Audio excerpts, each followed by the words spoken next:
சாண்டில்யனின் யவனராணி பாகம் 1 அத்தியாயம் 7 பிரம்மானந்த ஆசிரமம். விதிவகுக்கும் வழியில் அசையாத நம்பிக்கையை பெற்றிருந்த யவனராணி ஹிப்பலாஸ் இருவரும் பெரிதாக நகைத்ததாலும் அந்த நகைப்பை தொடர்ந்து யவன வீரர்கள் தனது மாளிகையை சூழ்ந்து கொண்டதன்றி தன்னை சிறை செய்ய படிகளிலும் துரிதமாக ஏறி வந்து கொண்டிருந்ததாலும் தானிட்ட எந்த கட்டளையையும் அதுவரை சிரமேற்கொண்டு நிறைவேற்றி வந்த ஹிப்பலாஸ் கூட யவனராணிக்கு முன்பாக தன் உத்தரவுகளை நிறைவேற்ற திட்டமாக மறுத்துவிட்டதாலும் தான் மிக நெருக்கடியான கட்டத்தில் சிக்கிவிட்டதை உணர்ந்த இளஞ்செழியன் அந்த நிமிடத்தில் தன் வாளையும் கைகளையும் தவிர வேறு துணை தனக்கு இல்லை என்பதை சந்தேகமற புரிந்து கொண்டானாகையால் நிலைமையை எப்படி சமாளிக்கலாம் என்று சில வினாடிகளை யோசித்தான்.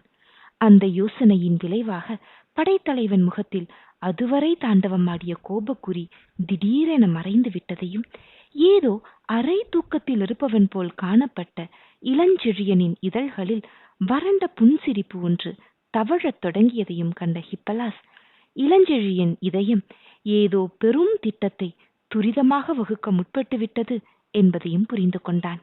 இளஞ்செழியனின் சுபாவத்தை பல வருடங்களாக அறிந்திருந்த ஹிப்பலாஸ் முகத்தில் எள்ளும் கொள்ளும் வெடிக்கும் நேரத்தை விட முகத்தில் ஒளிமங்கும் நேரத்திலும் கண்கள் அரைவாசி மூடும் சந்தர்ப்பங்களிலும் படைத்தலைவன் மிக அபாயமானவன் என்பதை உணர்ந்து கொண்ட காரணத்தால் எந்த வினாடியிலும் இளஞ்செழியன் அன்றைய இக்கட்டிலிருந்து தப்ப நடவடிக்கைகளில் இறங்கலாம் என்பதை தீர்மானமாக தெரிந்து கொண்டு அடுத்து என்ன நடக்கும் என்பதை கவனிக்க தொடங்கினான்.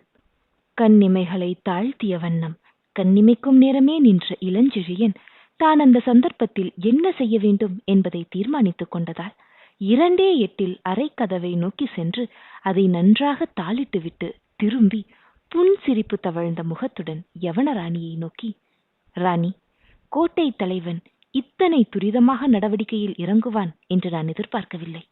இருப்பினும் எந்தவித ஆபத்தும் இல்லாமல் உங்களை கொண்டு போய் சேர்க்க வேண்டிய இடத்துக்கு கொண்டு போவதற்கு பிரயத்தனப்படுகிறேன்.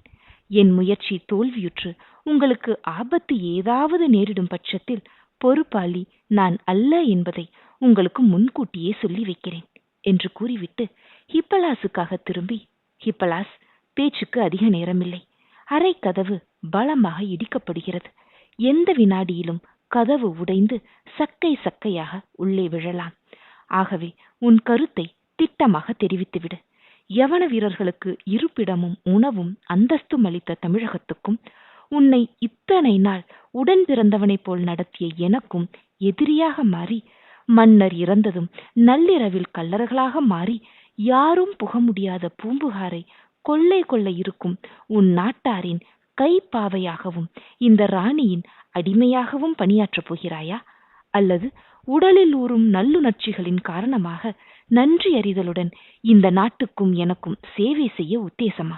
துரிதமாக சொல் என்று வினவியதோடு நில்லாமல் இடையிலிருந்த தனது நீண்ட வாளையும் உரையிலிருந்து உருவி கையில் பிடித்து கொண்டு யவனராணிக்கு முன்பாக தன் முதுகுப்புறத்தை காட்டி நின்று அவளை மறைத்த வண்ணம், ஹிப்பலாஸ், நீயோ அல்லது அதோ கதவை உடைத்துக் கொண்டிருக்கும் யவன வீரர்களோ இந்த ராணியை அணுகுவதானால் என்னை கொன்ற பிறகுதான் அணுக முடியும் என்பதை நினைவில் வைத்துக்கொள். நமது இருவர் வாள்களும் அக்கம் பக்கத்தில் ஒன்றுக்கொன்று துணை கொண்டு யவனர்கள் மீது பாய வேண்டுமா அல்லது ஒன்றோடு ஒன்று விரோத பாவத்தில் உராய வேண்டுமா என்பதையும் சீக்கிரமாக தீர்மானித்துக்கொள் என்று கூறிவிட்டு அதற்கு மேல் ஏதும் பேசாமல் மிக பலமாக உடைக்கப்பட்டு வந்த வாயிற்படியை நோக்கலானான். ஹிப்பலாஸ் படை தலைவனையும் கோடரிகளை கொண்டு பிளக்கப்பட்டாலும் சின்னஞ்சிறு சிப்பல்களே சிதறி விழுந்து அசையாமல் இருந்த வைரமர கதவையும் தலைவனால் மறைக்கப்பட்டிருந்தாலும் பக்கவாட்டில் தெளிவாக தெரிந்த யவனராணியின் முகத்தையும் மாறி மாறி சில வினாடிகள் பார்த்துவிட்டு பெரும் குழப்பமடைந்தாலும் இறுதியில் ஒரு முடிவுக்கு வந்து பெருமூச்சு விட்டு இளஞ்செழியனுடைய வாள் நீளமில்லாவிட்டாலும் அதைவிட பல மடங்கு கனமாகவும் அகலமாகவும் இருந்த தன் வாளை உருவிக்கொண்டு, படைத்தலைவரே, எது வந்தாலும் வரட்டும். என்னை இத்தனை நாள் காத்து சோழர் படையில் ஒரு பதவிக்கும் கொண்டு வந்த உங்களை பல பேர் சேர்ந்து வெட்டும்படி விடமாட்டேன் என்று கூறிவிட்டு படைத்தலைவனை காக்கும் உத்தேசத்துடன் உடைக்கப்பட்டு வந்த கதவை நோக்கி 2 அடி எடுத்து வைத்தான்.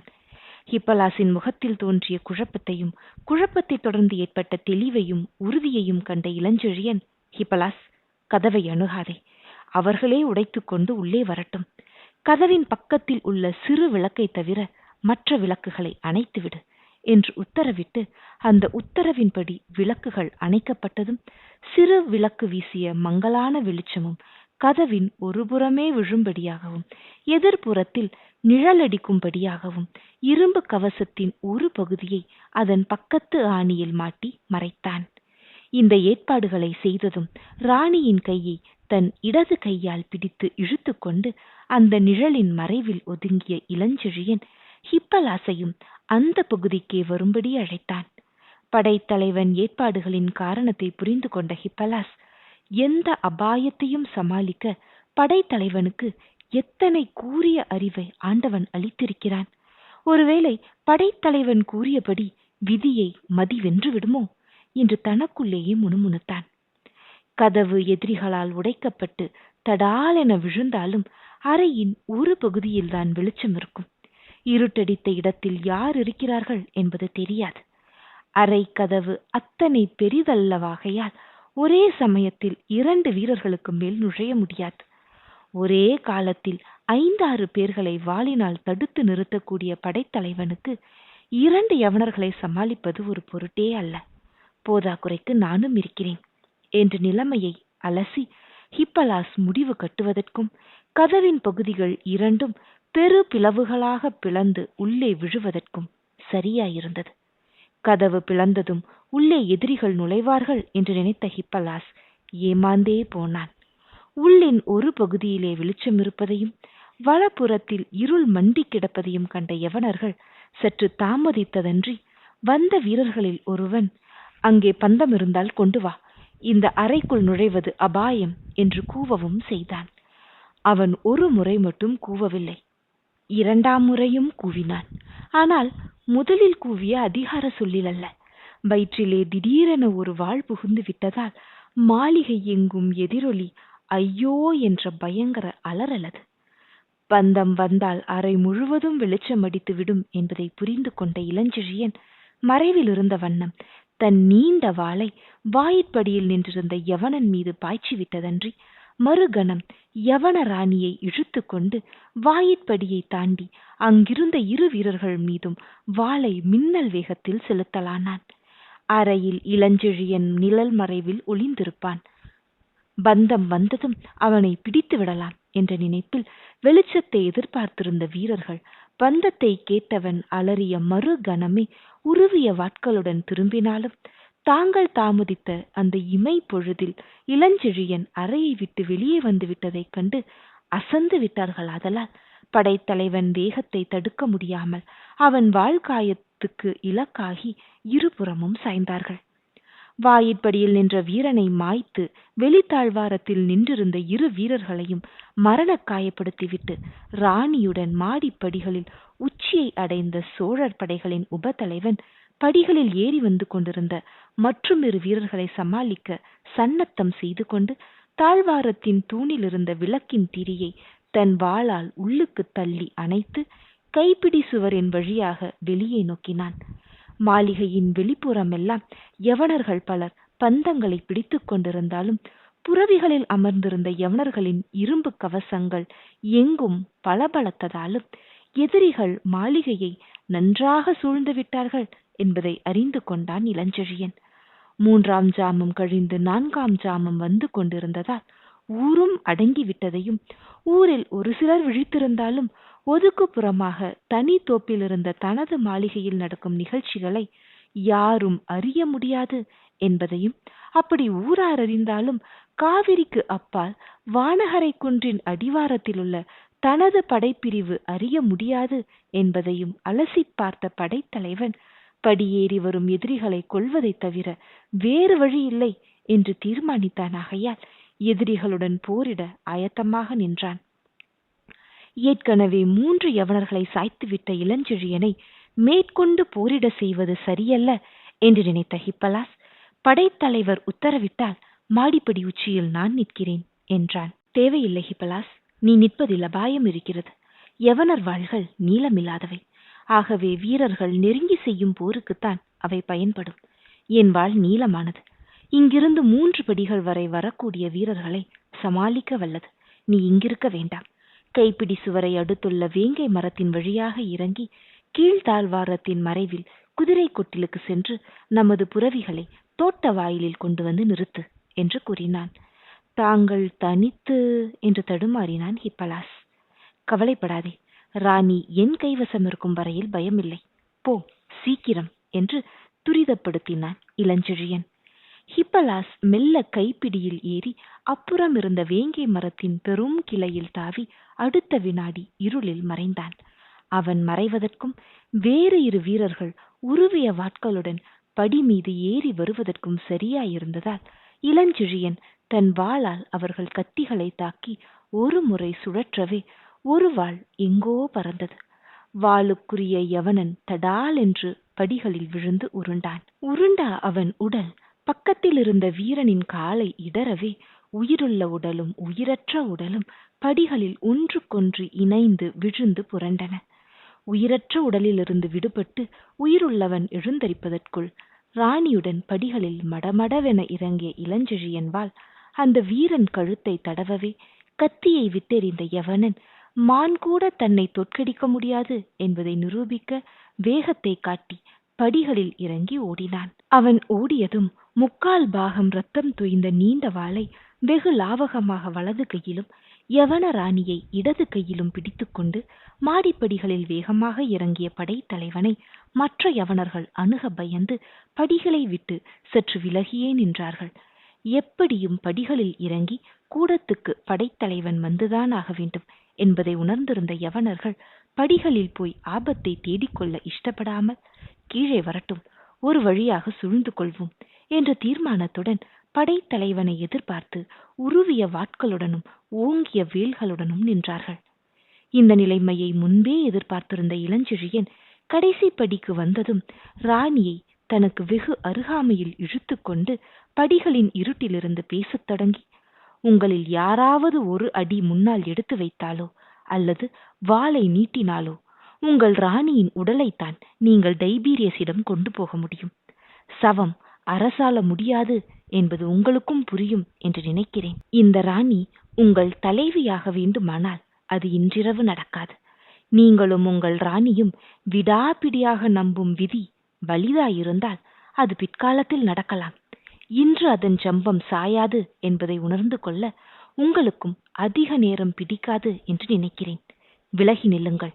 இல்லையேல் இந்த வாளின் மீது ஆணை, ஏற்கனவே 4 வீரர்களுக்கு ஏற்பட்ட கதி உங்கள் ராணிக்கும் ஏற்படும் என்று கூறிக்கொண்டே ராணியின் கழுத்துக்கு குறுக்கே ரத்தம் தோய்ந்த வாளை வைத்துக்கொண்டு கூடத்திற்கு வந்து வீரர்கள் இல்லாத பகுதியில் கண்களை ஓட்டி வீரர்கள் மீது ஒரு கண்ணையும் தோட்டக்கதவின் மீது ஒரு கண்ணையும் வைத்துக்கொண்டு மெல்ல நகர்ந்தான்.